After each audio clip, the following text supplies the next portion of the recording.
Welcome, everyone, to the Church Solutions Podcast. This is episode number 512. And my name is Phil Thompson. And I'm Steve Lacy.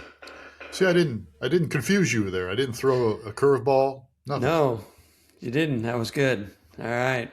We're moving ahead. We're getting better after 12 or 13 years or so of doing this. All right.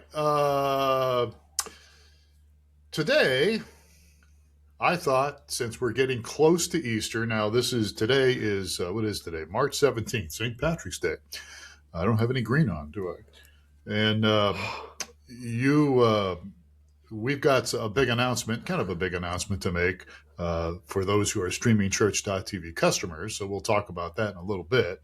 But because as of the recording of this podcast, Easter is only about 19 days away. Can you believe that? All right. It's going to sneak in early this year because it's the April beginning 5th. Of next month. April 5th, yeah. Can you believe we're already in March? I know. And I mean, I think it's pretty crazy, but we're going to be like 100 degrees here in Tucson tomorrow. And I'm supposed to go wheeling Saturday. It's supposed to be like 101, 102. I don't think I'm going to do that, but you never know. I'm kind of going to be in Phoenix, and it's supposed to be, well, the rumors, which is not confirmed by my weather thing, 107. So yeah, Phoenix is always about 5 degrees. Outside in the sun the whole time. Yeah, 5 degrees warmer is usually Phoenix, and yeah, you're going to be outside. I will have a canvas top over me, but we won't be moving very fast, and somebody's going to get stuck or break down. Hopefully not me, and so they will be sitting out there in the desert. All right, so enough of our chit chat here. Okay, so let's talk a little bit about some things here that everybody needs to know. We've entitled this. We actually have a title for this, which will probably change. But the title is "Stop Streaming Blind," and we're going to talk about some proactive monitoring of your stream versus reactive monitoring or troubleshooting. So, as I said, April 5th is coming up. That's Easter, and so Easter is only a few weeks away, and you've got a great opportunity to reach more people. It's kind of your digital front door if you do streaming video, and you should. So it's a great opportunity, even though people may or may not show up at your facility. They might pop in to watch the stream because, after all, it is Easter. And the problem that we have found over many, many years of doing this, because we are streamingchurch.tv, that's our company. Podcast is Church Solutions Podcast, but streamingchurch.tv is us. Most churches find out their stream is failing when it's buffering and when somebody tells them it's buffering if they have live chat, right? Yep, that's usually when people find out. Yeah. So the goal here is we want to encourage people to moving from praying that it works to knowing that it works from the very first beginning of your stream, the very first note of maybe the worship set, whatever that might be, right? Yeah, and we've at Streaming Church has added some new things that we'll be talking about here that will let you be more proactive. So, yeah. But in case you're not a customer of streamingchurch.tv, you can still get a lot out of this podcast because we're going to talk about streaming video. All right, so let's talk about under the hood, so to speak. I was under the hood of my Jeep this weekend, getting ready, messing my hands up, scratching my hands up, bruising my hands up, losing blood, getting frustrated because I couldn't reach something under the hood.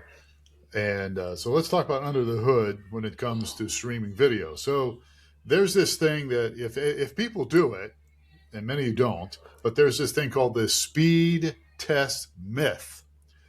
And that is like, we'll just do a speed test if you're lucky. Do a speed test once at the beginning of the service, and then you're good.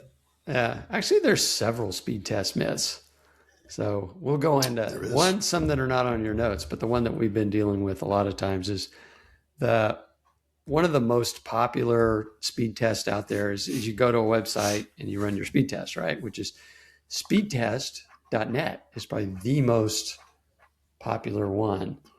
And and I'm not sure how many of the others do. I know some of those that we recommend don't do this, but the first thing it does is we're going to go find the closest server to you And so we can run a speed test. And this is why all the cable companies and the internet providers love speedtest.net, because it's going to run a speed test at the shortest distance from you to a server that they can bounce their you can do your download from. So it does a little, it actually downloads some files in the background and says, oh, how long did that take?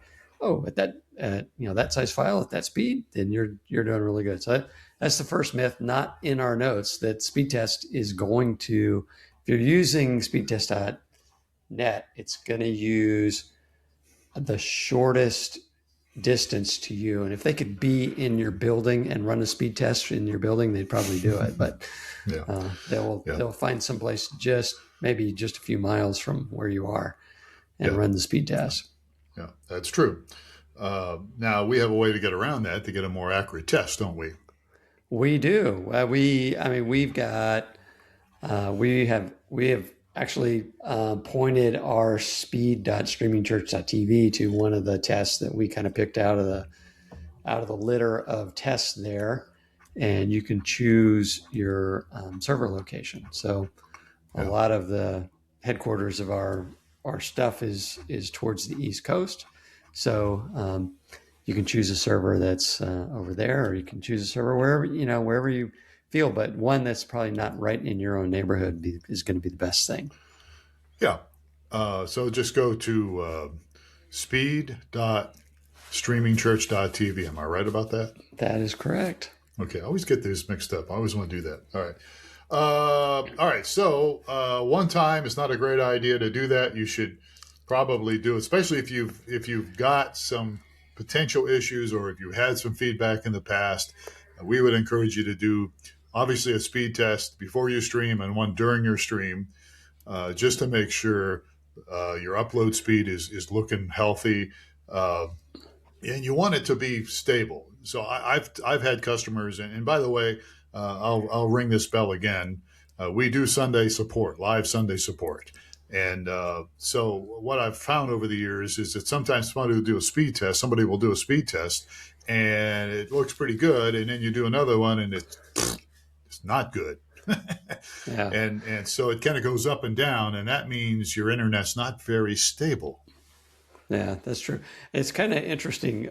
I just, in my home office here, switched over to fiber from cable. And I think they all do this. I had to have a guy come to the house. And I think when you get cable and all that, so they come to the house and they get everything all set up. And then they go, okay, let's run a speed test. And you run the speed test. And they go, oh, yeah, I'm getting the package I'm paying for. And a lot of people go, oh, that's good. And then they go away. And this is kind of ties into your point. And they don't realize that rate is going to change depending on a bunch of external factors and some internal factors. So yes, you want to run, and so a lot of people go, well, yes, I got 50 meg upload because the guy came and installed it.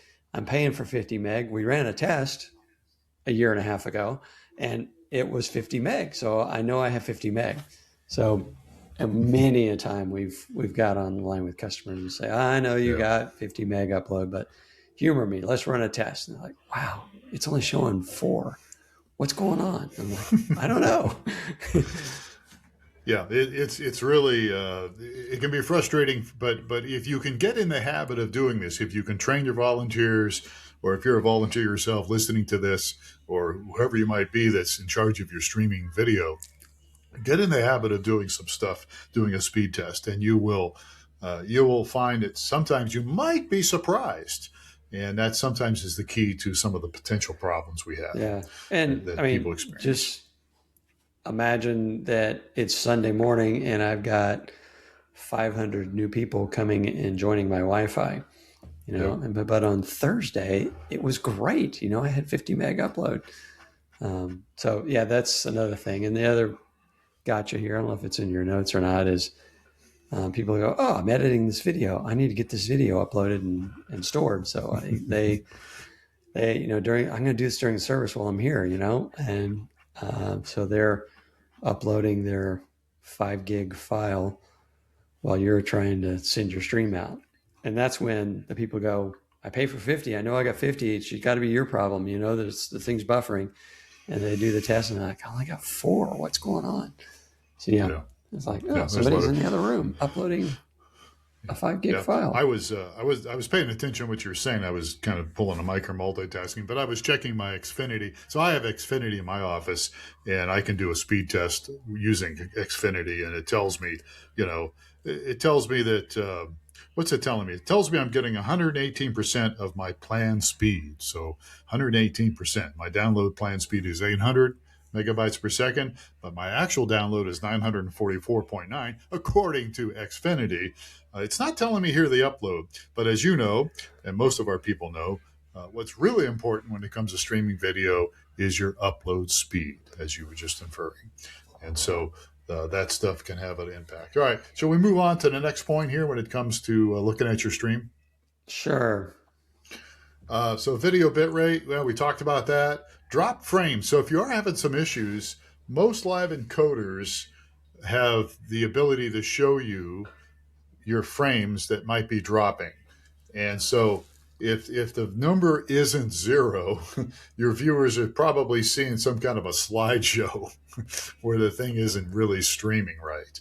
And so you need to take a look at your drop frames. What would drop frames tell you again, Stephen? Drop frames means I'm unable to send out all the frames that would, based on my available bandwidth. So I'm going to just drop some of those frames. I can't send 30 frames per second, but I could send 5 at this speed, and so it'll start your encoder. That's typically with the software encoders, the indicator is typically drop frames. And I think a lot of the hardware encoders, but I learned something this past weekend that with the Blackmagic web presenter, that they rely on cache rather than a drop frame. So that's their indicator of... They don't take credit cards? Is that what you're saying? That's, yes, they don't take credit cards. They just take cache. No, they have right at the base of their display, and my church is using the web presenter right now.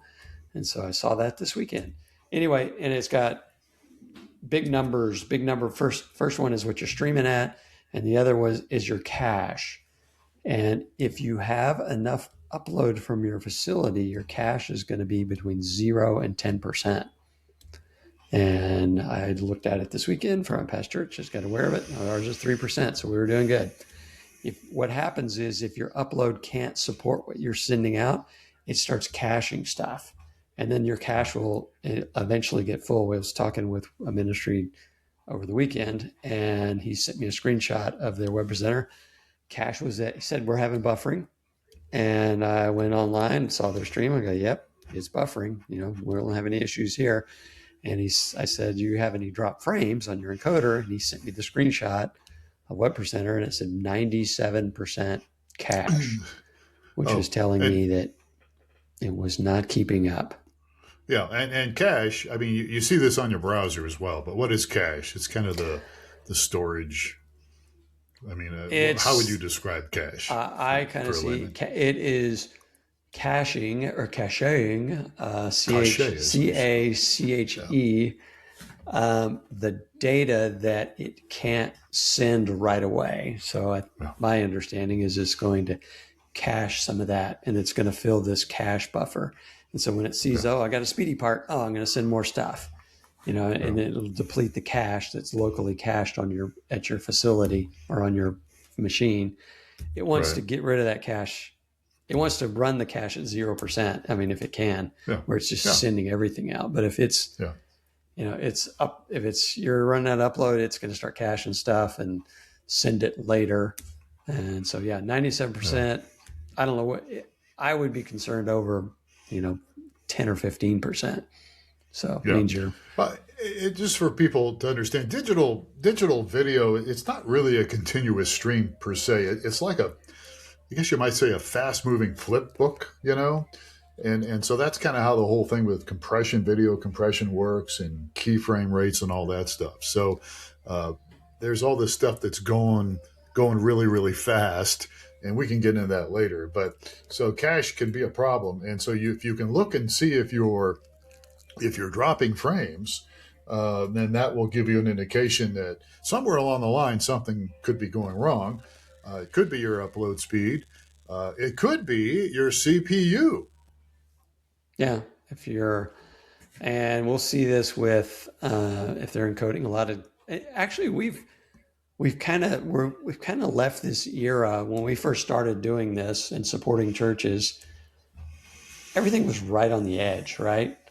I mean, streaming was the new thing, and you had a newer computer. You could stream. You could just barely stream.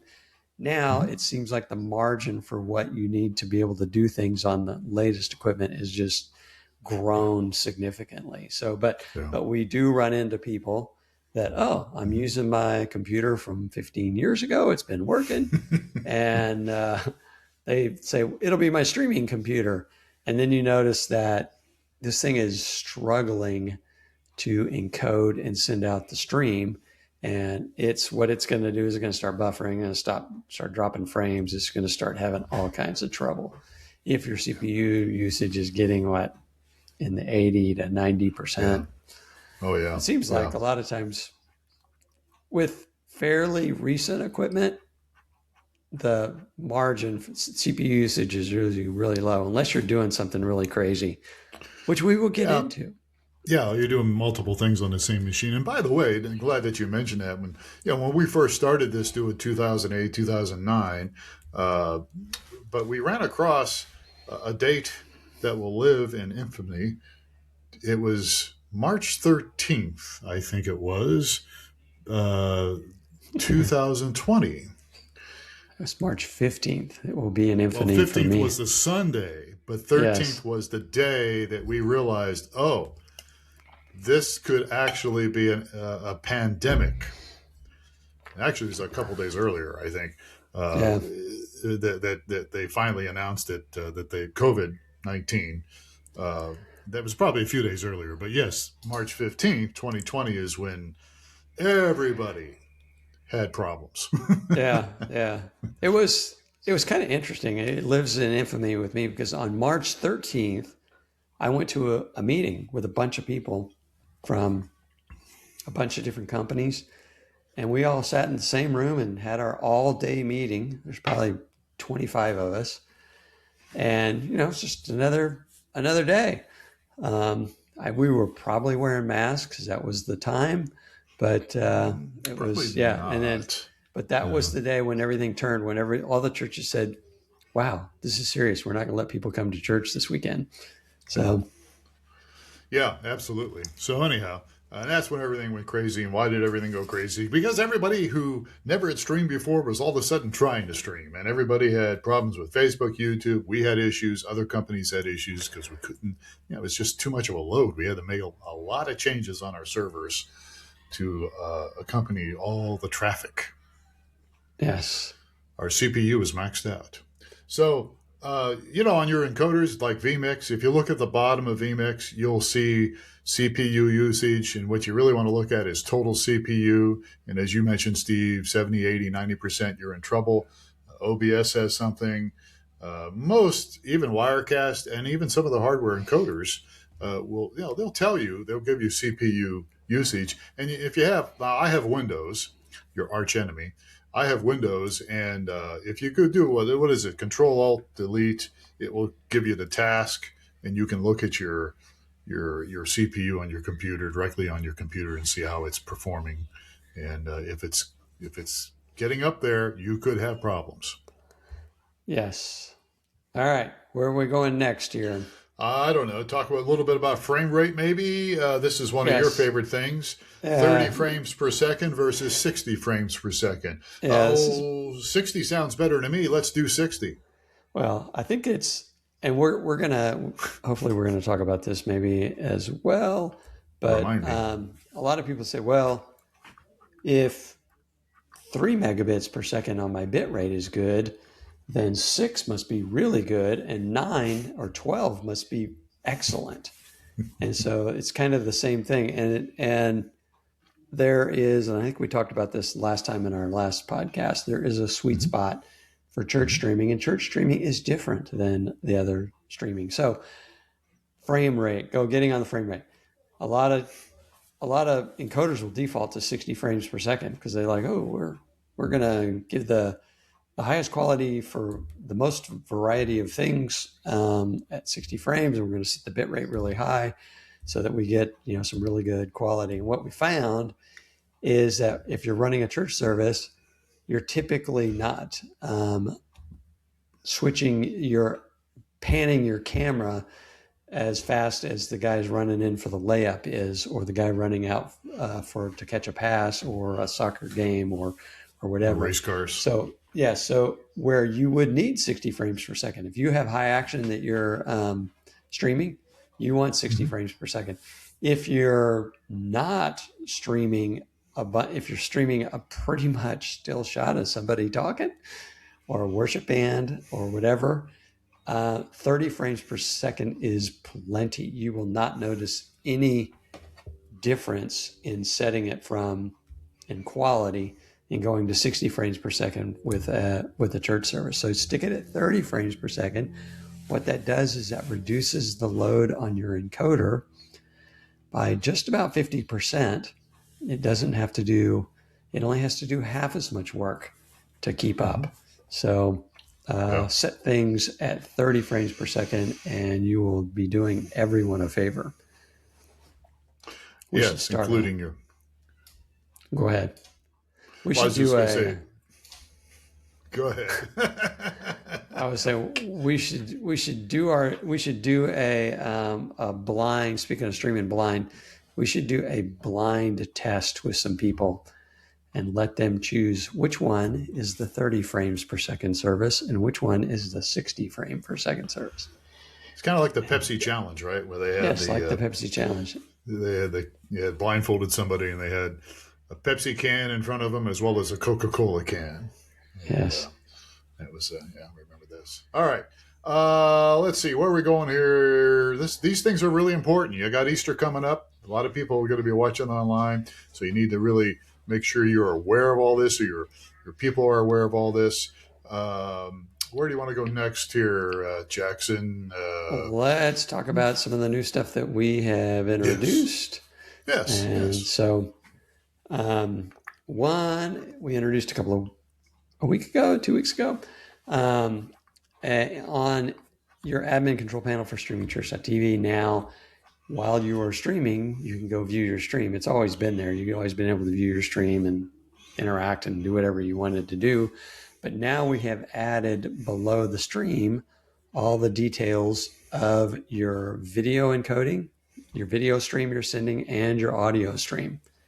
And this will set a little alerts if you're out of the recommended sweet spot. So it will go through and say, oh, you're streaming at 6 megabits per second. That is actually not optimal for church streaming. And you may have people on phones and other devices that can't view the stream very well, and the quality is going to degrade at that level. And a lot of times people go, well, that's the higher quality level. Yes, that's the higher quality level until you run out of capability for people to view on all their different devices and stuff and across their different networks. We're not. We could do transcoding. I mean, YouTube, Facebook, they do transcoding, so you can send them a bunch of crazy stuff, high bit rates and all that stuff, and they'll dumb it down. And we do have ABR, adaptive bit rate. So if people wanted to do something where if they were streaming to a large screen TV, and you needed a higher bit rate, maybe we could set you up with ABR, adaptive bit rate, where you would send multiple streams to us, a high quality, a medium quality, a lower quality stream, and we can set all that up on the back end of things with our servers. So that's an answer. If you really are determined you want to stream at a super high bit rate, hopefully you have a good reason for doing that. Does that sound harsh for me to say that? No. And then, and most of the services I know that if you go, I'm not sure if they reject your stream, if it's because the sweet spot for Facebook and YouTube is 720p. Right. And they will downgrade your stream. I don't know if they won't accept the stream if they say, if it comes back and says, oh, that's too high of a resolution, but their sweet spot is 720p and a certain bit rate. So they understand that who their audience is, and they want to have the best experience for everybody there. Yeah. So, and by the way, getting back to the sweet spot that you've talked about, you talked about it last week as well. Again, churches are different, as what you're saying. So, getting back to your analogy, you don't have to have a high frame rate. People aren't playing basketball usually in the sanctuary. There may be some services where people are running up and down the aisles, but most of the time it's pretty stable. That's what we're talking about when we say there's a difference between streaming your church services and streaming another event. Bicycle race or whatever. So that I just want to clarify that. So that's why we're saying you don't need to stream at 7 or 8 megabytes per second. You just don't have to do that usually. Yeah, you're actually doing yourself a disservice because you're gonna be alienating some of your audience and they won't be able to. A lot of things we also want to have people go and view what people are watching, what device they're watching the stream on. And that's very eye-opening to a lot of people as well. Yeah, and we have that at streamingchurch.tv. We have that feature where you can see, what devices your audiences are using, the percentage of them, those kind of things. And there's probably some other companies that do that as well. So you really need to be aware. We're running out of time here, but you really need to be aware of your encoding, I know it sounds overwhelming for some people, but once you start to do it and go over some of these things we just talked about, and we'll put this on a blog too. You can just go to blog.streamingchurch.tv and we'll talk about this. We'll put it on a blog so people can have a little bit better idea of stuff I'm writing, but you just need to be aware. There's a saying, you need to be present. You need to be mindful. I like to practice mindfulness as much as I can. So be mindful of your streaming. So that means, watching it, seeing how it's doing. Don't just set it and forget it and walk away. That's what we're getting at here. And of course, we've talked about chat and responding to your chat and all that stuff. So anyhow, I think anything else before we go away here? That should be it. We're for another thing we're doing. We're with our customers, with the streaming church ministries, is we are being proactive in monitoring their streams, and we're going to be sending an email with some saying, hey, this is not ideal. Here's what we recommend for the sweet spot. And so some of your lists, if you're a streaming church person, you may get a friendly email on how to tune your stream. And it's really just about tuning your stream. A lot of people like to say, just turn it up and let her rip, Crank it up. Crank it up and let her rip because we want the best for everybody. And they're not realizing that it's not going to be the best for everybody. So there is a sweet spot, and you do need to tune it. And so we're going to be monitoring the streams and sending just notices to people saying, hey, this is not ideal. This is if you're streaming at a high bit rate, you may get an email. Yeah. But it will be a nice email. It'll be a friendly email. It will be a friendly reminder saying, hey, if you're having problems streaming, this might be the why. So, and all you got to do is make some changes. You won't, again, we should do this blind test. No one's going to notice from a church service. If there were a bicycle race or something going on, you may notice. But for church service, all you're going to do is add some margin where everybody's going to be able to enjoy the experience. Yeah, that would be good. Yeah, so look, and as always, we are available to help you. So reach out to us at streamingchurch.tv. That's our company. You can chat with us live during business hours. We're out here in Arizona, so there may be a time difference, but you can still leave us a message. Just go to streamingchurch.tv, and we'd be happy to try to help adjust your stream, help it so that everybody's happy, everything works right. There's no buffering, there's no freezing frames, those kind of things. And that's what we do. We're here to help churches. We want you to have a good experience, especially as Easter's coming up, as we keep saying here. All right, good. All right, are we done here? So much for this? All righty. All right. I already told you how to get a hold of us, but if you haven't subscribed to the Church Solutions podcast, we would encourage you to do that. Never miss a podcast and share it with a friend. And again, we are here to help you. So, on behalf of Steve Lacy here, my name is Phil Thompson. Please take care of yourself and each other, and we will catch you again on another episode of the Church Solutions podcast.